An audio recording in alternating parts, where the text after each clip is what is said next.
আমি এই first time বড়লোকসদের বড়লোকি recipe share করতে চলে এসেছি। যদিও আমি গরিব, তবে এই রেসিপিটা কিন্তু আমি এই প্রথমবার বানিয়েছি। তো আমি রেসিপিটা বানানোর জন্য প্রথমে এই প্যানের মধ্যে দিয়ে দিয়েছি একটু ঘি, তার সঙ্গে নিয়েছি এখানে 2 ধরনের বাদাম আর হচ্ছে কিশমিশ। তো আমি এখানে নিয়েছি কাজু বাদাম আর পেস্তা বাদাম, চাইলে এখানে কিন্তু কাঠবাদামটাও ব্যবহার করা যেত।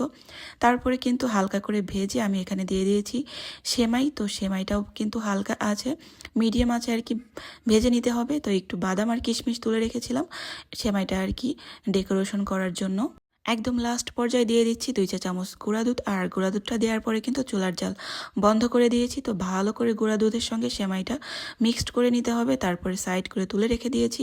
সেম প্যানের মধ্যেই কিন্তু আমি এখানে 1/2 লিটার পরিমাণে দুধ দিয়ে দিয়েছি, তার সঙ্গে দিয়ে দিলাম গুঁড়া দুধ আর দিয়ে দিচ্ছি এখানে কাস্টার্ড পাউডার। তো সামান্য একটু দুধ তুলে নিয়ে কাস্টার্ড পাউডার কিন্তু এই যে গুলিয়ে তারপরে কিন্তু দিতে হবে। আর এই কাস্টার্ড পাউডার দেওয়ার সাথে সাথে কিন্তু দুধের ঘনত্বটা বেড়ে যায় আর খেতেও কিন্তু অনেক মজা হয়।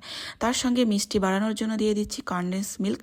তবে এখানে কিন্তু ডানো ক্রিমটা ব্যবহার করা যেত, তবে আমি ডানো ক্রিম আনতে বলেছিলাম, সে নিয়ে এসেছে কনডেন্স মিল্ক। যাই হোক, সমস্যা নেই। তবে আমি দেখেন ভুলটা কোথায় করেছি, এই রেসিপিটা ফার্স্ট টাইম বানাতে গেলেও কিন্তু আমি বড় ধরনের একটা ভুল করেছি, যেটার কারণে আমার সেমাইটা পারফেক্ট হয়নি। আমি এখানে যে ক্রিমটা বানিয়েছি সেই ক্রিমটা সরাসরি গরম ব্যবহার করেছি। যাই হোক, আমি জানতাম না যেটা ঠান্ডা করে ব্যবহার করতে হয়। তো আপনারা যদি কেউ ফার্স্ট টাইম বানাতে যান, তবে আমার মতো এই ভুলটা করবেন না। অবশ্যই ক্রিমটা ঠান্ডা করে তারপরে এভাবে আর কি মাঝখানে দিয়ে দিবেন।